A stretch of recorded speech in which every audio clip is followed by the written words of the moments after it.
이어서 계속하죠. 지금 12장을 하고 있죠. 지난 시간에. 그래서 무역 정책에 대한 논쟁을 거의 지금 종합 정리를 하고 있습니다.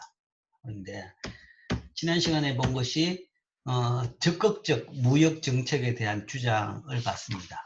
그래서 적극적 무역 정책을 하자라는 것은 이제 왜 어떤 근거냐라고 하면 외부성이나 아니면 전용성의 문제가 있는 경우에 적극적인 무역 정책, 즉 무역 정책을 통해서 뭐 산업화를 한다든지 경제 발전을 시킨다든지 뭐 그런 식으로 적극적인 정책을 하자라는 것이 논리입니다. 그런 논리인데 실용성 차원에서는 실효성 차원에서는 상당히 비판이 많죠.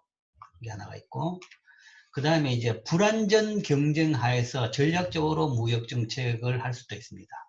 그건 이제 국가 간의 싸움인 거죠. 국가 간의 싸움에서 무역 정책을 통해 가지고 다른 나라 기업하고 우리나라 기업하고 해서 우리나라 기업을 도와준다든지 도와줘서 우리나라의 산업이나 일자리를 더 확보하게 만든다 라는 식으로 전략적인 무역 정책을 할 수도 있는 겁니다.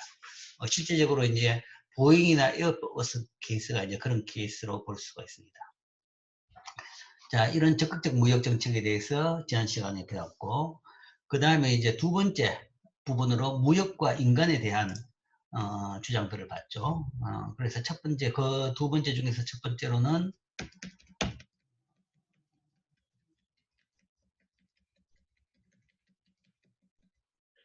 세계화와 저임금 노동.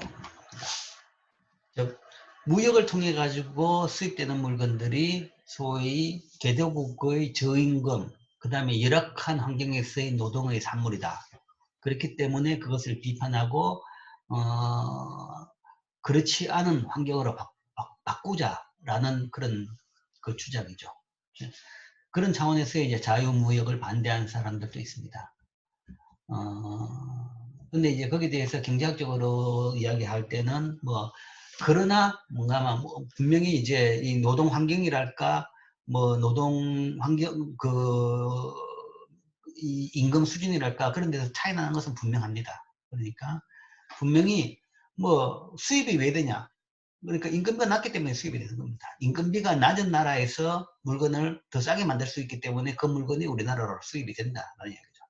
기술 수준이 최소한 뭔가 하면 그 나라가 우리보다 높지 않다 그러면 그 다음에 그게 수입되는 것은 낮은 임금비 때문이라는 거죠. 그것도 분명하고, 그리고 일반적으로 선진국에 비해서 개도국의 노동 환경이 나쁜 건 맞습니다. 맞지만 그렇다고 해가지고 수입을 막는다고 해 그게 나아지냐 그러면 수입을 막게 되면 오히려 그게 더 못해진다라는 이야기죠. 그 나쁜 환경 아니면 그 근로를 통한 임금, 저임금마저도 못 받게 되는 그런 수가 있는 것이다. 그리고 어쨌든 오히려 그걸 통해 가지고 임금이 그러니까 그런 식으로라도 만들어 가지고 수출함으로써 그 나라의 저임금 근로자들의 임금이 옛날보다는 더 올랐다, 더 오른다라는 것이 이론의 이야기고 실제적으로 데이터를 봤어도 더 올랐다라는 거죠. 그래서 그런 차원에서는 현상은 현상이지만 그것이 노동을 그러니까 개독으로부터의 수입품을 반대할 수 있는 논리로서는 근거가 조금 희박하다라고 볼 수 있죠. 정치적인 아젠다인 부분은 강하죠. 정치적인 아젠다인 강하고 또는 그걸 통해 가지고 우리나라 일자리의 확보, 유지 그런 것들이 하나의 논리입니다. 그런 차원에서 그 나라 수입을 막자, 수입을 막고 그걸 우리나라에서 만들자. 그러니까 우리나라에서 지금 공장이 비교율을 잃는데 뭔가 하면 수입품을 막는 논리가 또 하나 될 수는 있겠죠. 그런 차원에서 이 주장을 볼 수가 있습니다. 또 하나 개도국으로부터 수입함으로써 그 수입품을 만들기 위해서 개도국의 환경이 나빠진다. 자연환경, 천연환경이 나빠진다. 그런 이제 환경 파괴가 발생한다. 이제 그런 비판을 하는 거죠. 그래서 예를 들어서 멕시코에, 그러니까 브라질에 예를 들어서 열대우림이 개간되고 없어진다. 브라질을 통해 가지고 브라질에서의 농산물의 수입을 통해 가지고 브라질의 이 열대우림이 없어진다. 그럼으로써 브라질의 환경이 나빠지고 세계 환경이 나빠진다. 라는 정도의 주장도 됩니다. 되는데, 자, 이것도 이제 같은 논리로 볼 수 있죠. 부국 기준에 비해서 저소득 국가들의 환경 기준은 느슨합니다. 느슨한 것은 선진국 같은 경우에는 생산 과정에서 이제 환경을 해치지 않을 정도의 그 기준을 세웁니다. 그래서 뭐 그 매연이랄까 폐수랄까 그런 것들이 환경에 영향을 안 미칠 정도로 관리가 되고 있는 거죠. 그리고 이제 그런 정도의 기술을 또 그 비용을 지불하는 것이고. 그런데 이제 개도국들은 대부분 그게 잘 안 되죠. 그게 잘 안 된다는 거죠. 그걸 할 수도 없고 할 능력도 없고 할 비용도 없는 그런 경우가 꽤 있습니다. 그렇기 때문에 이제 환경 기준이 개도국이 더 느슨하다라는 이야기입니다. 그래서 이제 개도국으로부터의 수입에 반대를 하는데, 무역이 없는 경우에도 소비와 생산이 환경을 악화시켰기 때문에 무역이 환경을 해친다. 고 보기에는 좀 힘들다는 거죠. 그러니까 어차피 뭔가 하면 그거는 무역 때문이 아니고 원래 이 개도국은 그렇다는 이야기죠. 원래 개도국은 그렇다. 개도국이기 때문에 그런 겁니다. 사실은 개도국이기 때문에 소위 환경에 대한 가치가 훨씬 더 낮은 편이죠. 그래서 그런데 어떤 환경운동가들은 무역협상에 환경기준을 포함시키기를 원합니다. 그래서 이제 환경을 안 해치는 상태에서 생산된 물건만 수입하자라는 그런 주장을 하죠. 그렇지만 외국에 의해 부과된 환경기준은 중저소득 국가의 정부들이 반대합니다. 국제적 기준들은 자국 생산자들이 그 조건을 충족시키지 못할 때 보호주의 정책이나 소속의 근거로 사용될 수 있다는 겁니다. 실질적으로 이런 것을 이제 선진국 기준을 들고 뭔가 하면 개도국에서 동일한 환경 기준을 요구한다 하면 그게 소위 뭐라고 선진국의 룰을 개도국에다가 강제시킨다 라고 이제 비판을 할 수 있는 부분이 되는 겁니다. 나라마다 여건이 다르고 상황이 다르면 뭐 다 다를 수가 있는 겁니다. 시대가 다르고 경제 발전 단계가 다르면 다 다를 수 있는 거죠. 괜히 그때 이제 어설프게 선진국의 기준을 갖다 대버리면 그 다음에 선진국으로 갈 수가 없게 되는, 계속적으로 빈곤에 머물 수밖에 없게 되는 그런 이제 부작용이 발생할 수도 있는 겁니다. 즉 고소득 국가들이 책정한 기준은 중저소득 국가들의 생산자들한테는 뭐 사치스러울 수도 있다라고 볼 수 있죠. 빈국들이 부분적으로 무역 때문에 잘 살게 될 때 빈국들은 더 많이 생산하고 더 많이 소비해서 환경을 더 악화시킨다 라고 하는데 그러나 국가가 부유해지면 그들은 더 엄격한 환경 보호를 위해서 지출할 겁니다.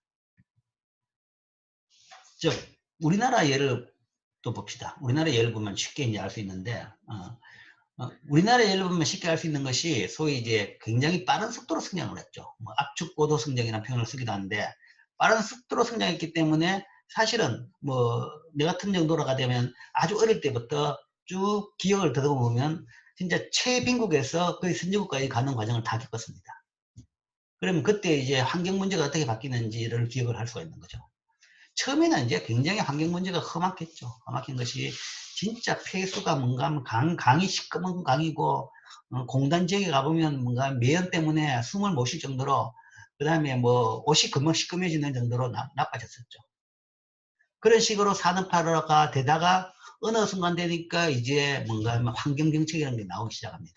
나와가지고 이제는 배출가스를 제어를 하고 그 다음에 폐수를 방출하는 데 대해 가지고 벌금을 매기고 아니면 거기다가 측정 장치를 달고 그다음 국가가 개입해 가지고 벌금을 매기고 뭐 그런 과정을 통해 가지고 그다음에 국가에서도 뭐 예를 들어서 하수 처리장을 만들었어. 뭐 3, 40년 전에 그런 것도 없었죠. 분뇨 가지고만 해도 뭔가 하면 강이 다 오염이 되는 그런 판이었습니다. 그런 판이었는데 이제는 이제 하수 처리장을 만들어 가지고 이제 생활 분뇨, 생활 하수 같은 경우에는 그쪽으로 다 처리하게 만드는 거죠. 만들고 개인 집에도 위생 기준을 다 요구합니다. 요즘에는 개인 집을 짓는다 그러면 각자 저하조를 다 어느 정도 가지고 있어야 되고 그다음 그 저하조마저도 정기적으로 청소하는 그런 실적이 있어야 되는 거죠. 그걸 제대로 안 하면 벌금을 매기는 거죠. 그런 식으로 이제 전체적으로 환경이 다 깨끗해지는 겁니다. 즉 보통 환경이 나빠지는 것은 경제발전 초기에 많이 나빠집니다. 그 관계를 나타낸 것이 여기 있는 쿠지네트 곡선인데 환경 악화하고 1인당 소득 관계는 역유자다 그런 이야기죠. 자, 환경 파괴 정도를 숫자로 나타낼 수 있다라고 하면 많이 파괴되면 숫자가 높고 적게 파괴되면 숫자가 낮다라는 거겠죠. 그렇게 되면 1인당 국민소득이 굉장히 낮은 수준에서 시작해가지고 이게 이제 처음에 올라갈 때는 환경이 많이 파괴됩니다. 공장을 새로 짓기 위해서는 이제 나무를 베고 땅을 훼손시키고 그 다음에 그 공장에서 뭔가 하면 매연 폐수가 나오죠. 그렇기 때문에 이제 환경이 많이 파괴됩니다. 파괴되는데 어느 정도 소득 수준이 높아지면 다시 이 환경 파괴가 줄어듭니다. 아주 높아지면 그때는 환경 파괴 수준이라는 것이 처음 이때보다 훨씬 밑으로 떨어집니다. 훨씬 밑으로 떨어지는 거죠. 그러니까 실제 여러분들이 뭐 혹시나 세계 여행을 해보면 선진국들의 환경은 굉장히 좋아요. 깨끗하고 관리가 잘 돼 있고 뭐 물도 깨끗하고 공기도 깨끗하고 그렇죠. 아주 발전 안 된 나라, 부탄 같은 나라도 굉장히 깨끗합니다. 그런데 이제 어중간한 중간에 산업화하는 나라들, 뭐 그런 나라들이 이제 중국의 그 산업도시들, 현재 보면 아니면 뭐 동남아시아의 지금 현재 주 산업화가 되고 있는 도시들을 가보면 그 나라들은 이제 공정의 매연도 많고 환경도 안 좋고 길도 막히고 살기가 힘들죠. 그러니까 그런 게 이런 단계다라는 이야기죠.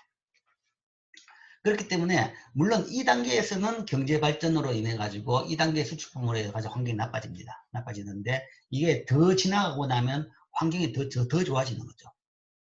그런데 이 단계에서의 수출품을 막아버리면 이 단계 이 나라에서 나오는 물건에 대한 수입을 선진국이 막아버리면 이 나라는 영원히 뭔가 명이 머무르는 거죠.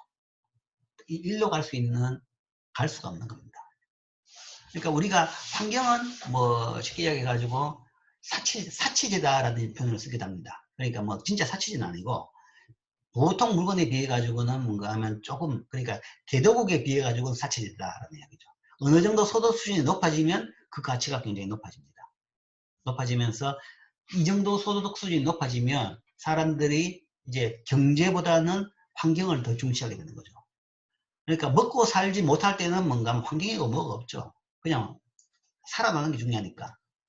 안 굶어 중요하니까 뭔가 하면 무조건 뭔가 하면 이 소득에만 집착을 하게 되는데 이제 먹고 살 수 있는 정도가 넘어가면 그때부터는 이제 삶의 질을 따지는 거죠. 질을 따지다 보면 환경을 따지는 것이고 그럼 환경에다가 사람들이 다 투자를 하는 겁니다. 투자를 하는데 동의를 하고 안 되면 이제 정부가 세금을 걷어가지고 이제 세금을 거둘 만큼 사람들의 소득이 되는 거죠. 그럼 그 소득 가지고 그 세금 가지고 환경을 깨끗하게 만드는데 투자를 하고 그 다음에 기업들도 당연히 뭔가 하면 그만큼 환경이 깨끗하도록 기업 활동을 하도록 요구를 하게 되는 것이고 그렇게 되다 보면 환경이 훨씬 더 좋아진다. 그래서 환경과 무역과 환경을 이야기할 때는 이제 그러니까 저기술 상품의 수출은 주로 이제 이런 단계죠. 이런 단계의 나라들이 그 낮은 기술의 인건비 위주의 상품들을 수출하죠. 그래서 이런 나라는 환경이 나빠지는 경우가 있습니다. 나빠지는 경우가 있는데 그러나 이제 그 단계를 넘어가지고 이 꼭지점을 넘어가면 환경이 더 좋아질 수가 있는 거죠. 그런 차원에서 이걸 막는 것은 바람직하지 않을 수가 있다라고 이제 볼 수가 있습니다. 실제 우리나라가 이 단계를 넘었기 때문에 지금은 훨씬 좋은 환경 수준에 있는 겁니다. 이 환경 문제에 관해 가지고 최근에 작년인가 재작년부터 이제 세계적인 이슈가 됐던 것이 폐기물 문제였죠. 전 세계적으로 폐기물 문제가 문제됐던 것이 중국이 폐기물 수입을 막겠다라는 이야기였습니다. 그래서 아마 내년부터는 전면 금지고 올해부터는 이제 일부를 금지했고 그 다음에 전면 금지를 합니다. 폐기물이라는 것이 이제 소위 말해서 단순 폐기물이 아니라 재활용품이죠. 재활용품. 여러분들이 분리수거해 가지고 배출하는 재활용품이 있습니다. 근데 그런 것들의 많은 부분을 사실은 중국이 수입을 했습니다. 수입을 왜 했냐 그러면 거기에서 자원을 빼내는 거죠. 자원을 빼내 가지고 필요한 거는 싼 비용으로 그 자원을 사용할 수가 있습니다. 그런데 이제 거기서 이제 분리하는데 이제 그런 재활용품을 보면 그 재활용품을 그대로 다 자원을 쓸 수 있는 것이 아니라 뭐 분리해가 보면 상당 부분은 진짜 쓰레기도 많죠. 그래서 쓰레기를 빼고 나가지고 필요한 부분만 분리해 가지고 사용을 합니다. 그래서 그 쓰레기는 떠안는 대신에 일부 재료, 일부 원자재를 싸게 활용할 수 있다라는 차원에서 그걸 수입해 가지고 사용을 했다라는 이야기죠. 그거는 실제 우리나라도 1970년대까지만 해도 그렇게 했습니다. 그런 식으로 외국의 뭐 일본의 쓰레기 같은 거를 수입해 가지고 그런 식으로 거기에서 자원을 빼내 가지고 싼 비용으로 썼었던 거죠. 근데 이제 이게 이제 바뀌는 시점에 어떤 포인트냐 그러면 그 분리해내는 인건비가 높아지면 이제 그게 바뀌는 겁니다. 그 분리하는 인건비가 실제 뭔가 하면 새 원자재 사는 것보다 더 비싸진다 그러면 더 이상 안 맞는 거죠. 분리하는 인건비, 그 다음에 처리하는 쓰레기 비용이 더 높아진다 그러면 더 이상 안 받게 되는 거죠. 그러니까 중국도 이제는 뭔가 하면 국가 내 임금비가 높아지고 그 다음에 또 환경에 대해 가지고 의식이 좀 깨지고 그러니까 이제는 그런 쓰레기 안 받겠다. 그러고 나니까 이제 전 세계가 쓰레기 대란에 빠진 겁니다. 전 세계 나라들이 재활용품을 다 중국에다 수출했었는데 중국이 안 받겠다 그러니까 이제 엄청나게 많은 양을 받던 중국이 안 받겠다 그러니까 뭐 우리나라를 비롯해 가지고 뭐 유럽, 미국 다 마찬가지입니다. 전 세계들이 뭔가 하면 처음에는 발끈했죠. 근데 발끈한다는 게 말이 안 되죠. 쓰레기 수입 안 받겠다는 걸 발끈한다는 것이 말이 안 되는 거죠. 결국은 뭔가 하면 자기 나라 쓰레기는 자기가 다 처리해야 됩니다. 그걸 다른 나라에 수출하면서 해결했으면 안 되는 거죠.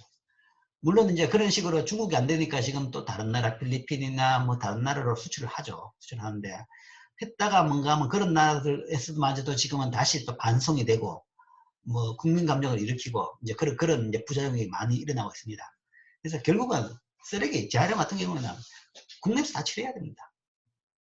뭐 요즘에 뭐 돈이 없어요, 기술이 없어요, 다 할 수 있는 겁니다. 할 수 있는 것이고 비용이 더 든다 그러면 뭔가 하면 그 쓰레기를 배출한 사람이 비용을 더 내야 되는 겁니다. 그래서 플라스틱에 대해 가지고 플라스틱을 처리하는데 비용이 많이 든다 그러면 플라스틱 사용한 사람이 돈을 더 많이 가격이 더 비싸져야 되는 거죠. 비싸져 가지고 비용을 내 가지고 그걸 깔끔하게 우리나라 내에서 다 처리를 해야 되는 거지 그걸 다른 나라에 그거를 떠안는 것은 바람직하지가 않은 거죠. 자, 그래서 환경도 이제 그렇다. 그 이야기는 사실은 지금부터 환경 산업은 굉장히 커질 겁니다. 이렇게. 나라마다 다 그렇게 될 것이고 재활용을 처리하고 그런 것은 뭐 어차피 국내에서 해야 되니까 그 처리 관련 산업은 옛날에는 실어냈는데 실어내지 말고 우리나라 내에서 해결하는 거죠. 그렇다 그러면 그 관련 산업은 커질 것이고 그 다음에 또한 그 관련 기술은 훨씬 더 기술 발전을 요합니다. 그래서 그런 기술에 대한 수요는 굉장히 많다는 거죠. 그러니까 이 재활용품을 쓰레기를 가능한 한 덜 환경을 훼손시키고 처리하는 것 그게 중요한 거죠. 그러니까 제일 이제 안 좋은 게 이제 땅에 묻는 겁니다. 땅에 묻는 건데 땅에 묻는 것은 이제 뭐 우리나라의 그 좁은 국토 환경 그러니까 높은 인구 밀도에 따져 봐가지고는 굉장히 이제 안 좋은 제일 마지막에 선택할 수밖에 없는 정책이죠. 그러니까 가능한 한 적게 땅에 묻고 재활용을 많이 하는 그것이 이제 지금부터 나가야 될 방향인 거죠. 기술의 방향이고 그 다음에 산업이 또 나가야 될 방향이 될 겁니다. 자, 어쨌든 환경 문제에 대해 가지고 산업화 초기에 환경 훼손은 있다. 그래서 그렇게 되면서 수출되는 물건들이 있고 수입되는 물건들이 있지만 그러나 그걸 막는다고 해가지고 그 나라 환경 문제가 해결된 건 아니다. 오히려 그 단계를 넘어가지고 이렇게 완전 해결될 수 있도록 해주는 것이 더 좋을 수가 있다라고 판단할 수 있죠. 북국들은 통상 엄격한 환경 규제를 갖고 빈국들은 그렇지 못하기 때문에 환경에 위험한 활동들이 빈국으로 이동될 수 있다. 지금 그러고 있는 겁니다. 실제 이제 공장들도 이제 그렇게 많이 이동합니다. 우리나라에는 뭐 한때 우리나라도 70년, 60년대, 70년대 일본의 공예 산업 공장들이 우리나라도 많이 왔어요.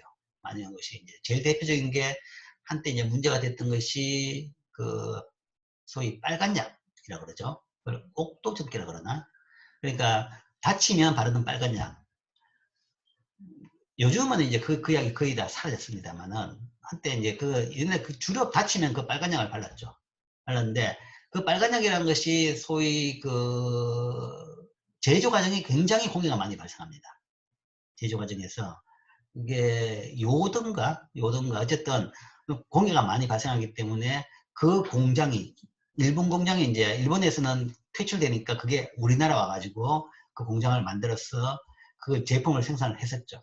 했기 때문에 한때 문제가 돼가지고 지금은 이제 우리나라에서 그건 퇴출시켰습니다. 우리나라 환경기준에서도 이제 그런 공장은 더 이상 우리나라에서 유지가 안 된다. 뭐 그러다 보니까 이제 더 이상 그런 빨간 약이 아니라 이제 다른 걸로서 이제 대체가 충분히 될 수 있는 거죠. 그래서 이제 이 공해 우리나라도 한때 공해 피난처였습니다. 근데 지금은 이제 아니죠. 우리나라는 다른 나라를 공해 피난처로 이용을 하는 거죠. 공해 피난처는 어떤 나라에서 엄격한 환경 통제를 받는 경제 활동들이 덜 엄격한 규제를 갖고 있는 나라도 이동하거나 아니면 팔리는 그런 상태인 겁니다. 그럼에도 불구하고 공해 피난처들은 국제 무역이 없을 때 발생한 공해에 비해서는 덜 중요하다는 증거는 없습니다. 그래서 이것 때문에 뭔가 하면 타국에 대해 가지고 규제를 한다. 타국에 대해 가지고 뭔가를 불이익을 주는 것은 좀 문제가 있는 것이고, 결국은 이제 선진국이 되면, 진짜 선진국이 되면, 이제 이거는 자기들이 다 알아서 해야 되겠죠. 그래서 환경 가지고 무역을 잣대를 낼 수 있는 건 아니다. 오히려 환경은 경제 발전 단계론에서 접근을 해야 될 문제다. 라고 볼 수 있습니다. 자, 환경에 대해 가지고는 또 이제 제일 큰 이슈 중에 하나가 CO2죠. 이산화탄소. 이산화탄소는 소위 말해서 이제 지구 온난화를 일으키는 온실가스 효과.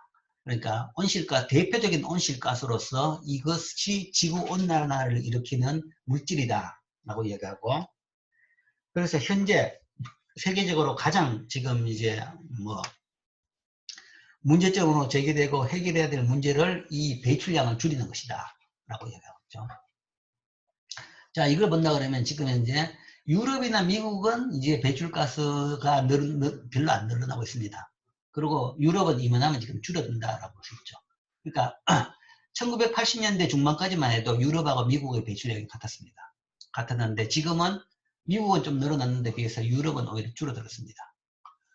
그래서 유럽은 그 사이에 많은 노력을 통해 가지고 이산화탄소 배출을 줄였습니다. 제일 대표적으로 독일을 예를 들죠. 그래서 독일 같은 경우에는 그냥 발전 설비를 완전, 그러니까 그 원자력도 다 없애고 어쨌든 발전 설비를 거의 다 신재생 에너지로 바꿨습니다. 그래서 태양광과 풍력으로 다 바꿨습니다. 그럼으로써 소위 화석연료를 안 떼므로써, 그러니까 원자력은 예외지만 그건 다른 차원이지만 화석연료를 안 떼고 발전함으로써 전체적으로 이 이산화탄소 배출을 줄였다. 그리고 전기차 도입을 제일 선도한 나라들이 유럽 나라들이죠. 그런 걸 통해 가지고 지금 이산화 배출을 이렇게 많이 줄였습니다. 미국은 그렇지만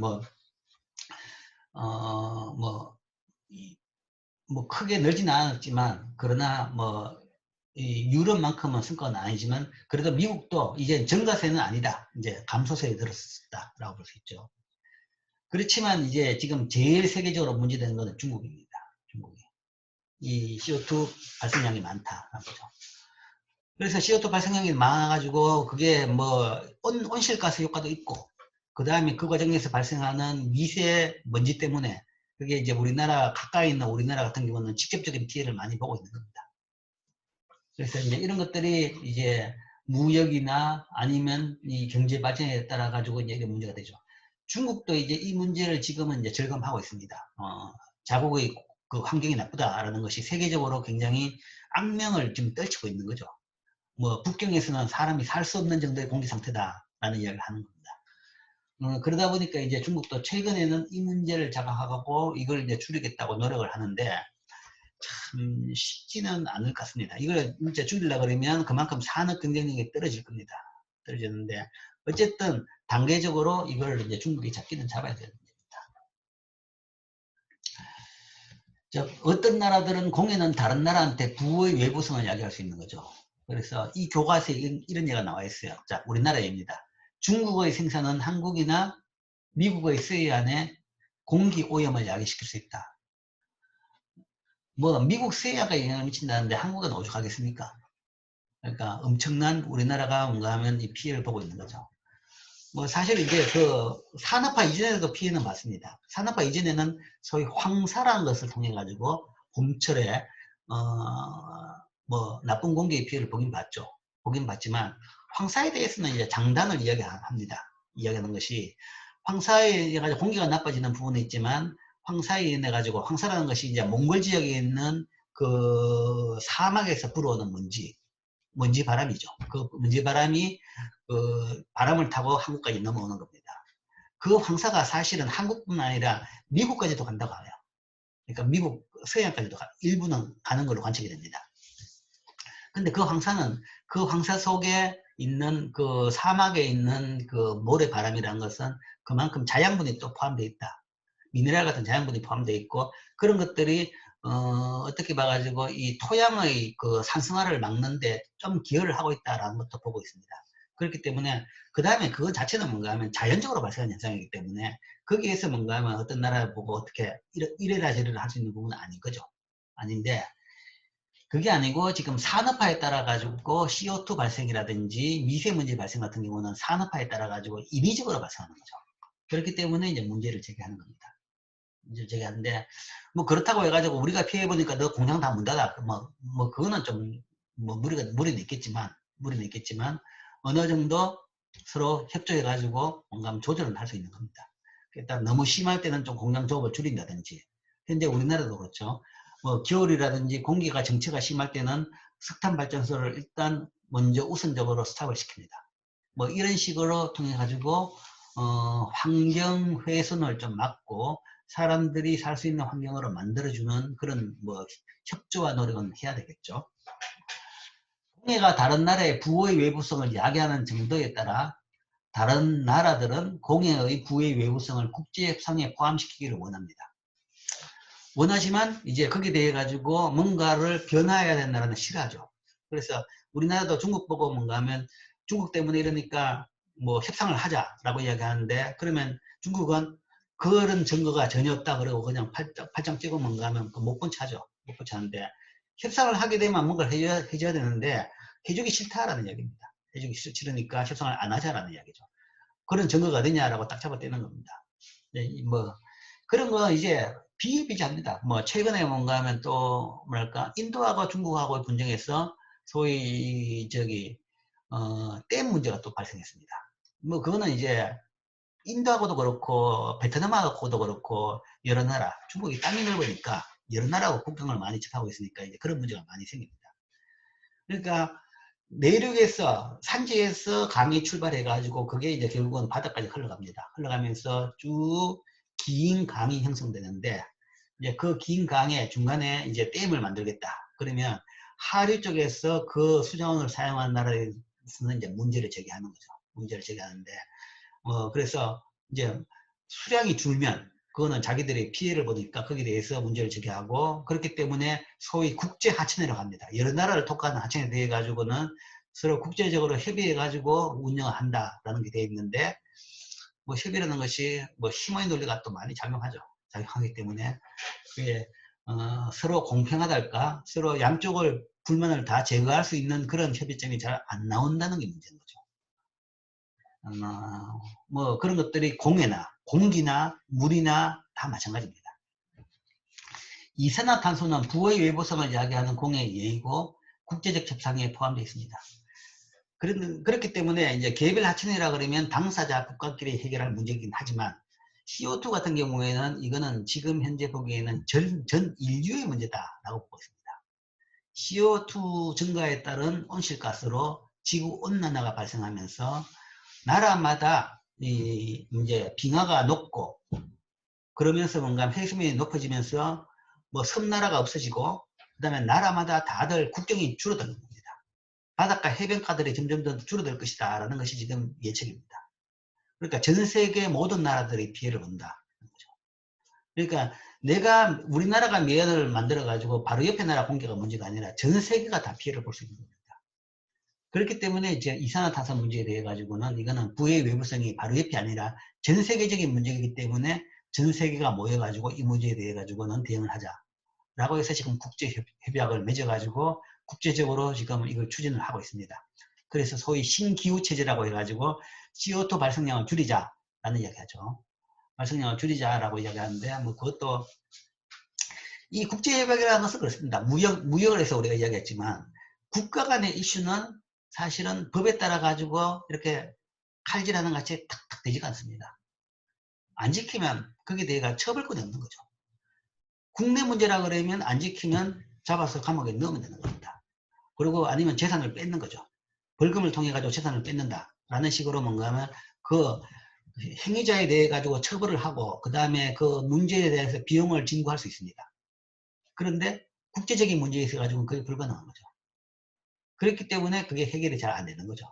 잘 안 되고, 이산화탄소, 이 기후변화 문제에 대해서 이제 이게 제일 큰 문제입니다. 다들 문제는 인식은 하고 있는데, 국제협약을 몇 개도 맺는데, 다들, 소위 말해서 총론은 찬성하죠. 이거 문제다. 우리 다 해결하자. 줄이자. 그렇지만, 그러면 각자 다 줄여. 그러면 다들 이래서 못하고 저래서 못하고 하면서 다들 이걸 잘 안 지키는 이런 문제가 생기는 거죠. 자, 그게 이제 하나의 문제입니다. 환경 문제.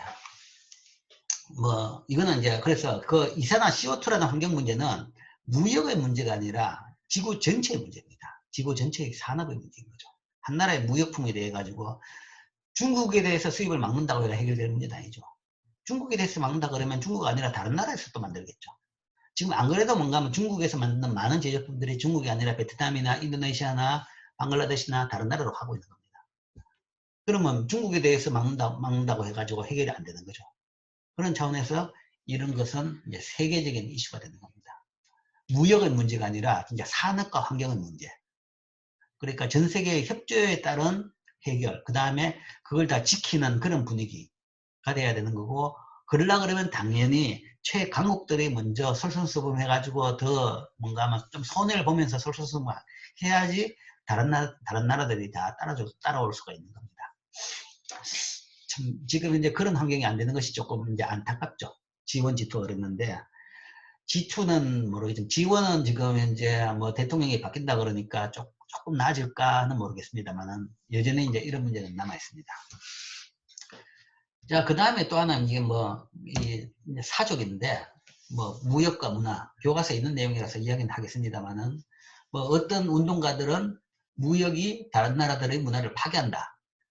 즉 수입품에 따라 가지고 수입품이 들어오면 거기에 따라서 문화도 따라 들어오니까 그것이 우리나라 문화를 파괴한다 라고 해서 수입을 반대하는 그런 주장도 있다라는 이야기죠. 사실 이제 이 교과서에 보면 그 반세계 운동에 대해 가지고 굉장히 많이 변명을 많이 합니다. 반세계 운동, 그러니까 무역에 대한 반대 논리에 대한 반박을 많이 하고 있죠. 근데 이제 우리나라 사람들은 무역에 대해서 반박을 별로 많이 안 하죠. 그러니까 우리나라는 워낙 수출 주도형 경제 성장을 했기 때문에 무역에 대해서 그렇게 부정적인 이야기는 많이 안 합니다. 물론 이제 속으로는 이제 조금 있는 부분이 있겠지만 그런 분위기가 별로 없는데, 미국에는 이제 이 무역에 대해 가지고 반대 주장이 굉장히 많죠. 굉장히 많은 것이 그게 대통령 선거마저도 좌우했던 겁니다. 러스트밸리라든지 아니면 이런 것들이 소위 극우 쪽이 이제 주로 그런 주장을 하는 거죠.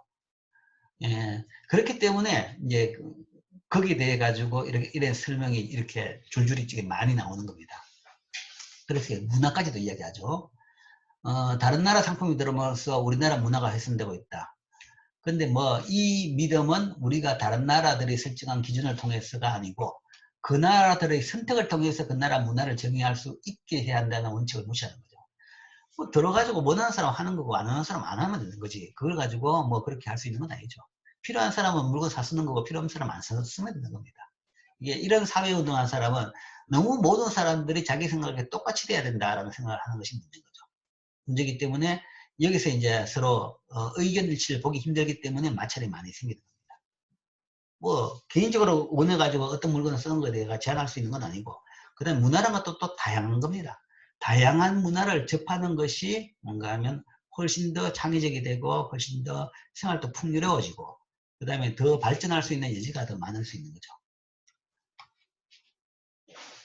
자, 그래서 이상이 이제 무역에 대한 기타 비판론에 대한 몇 가지의 비판에 대해 가지고 설명을 했습니다.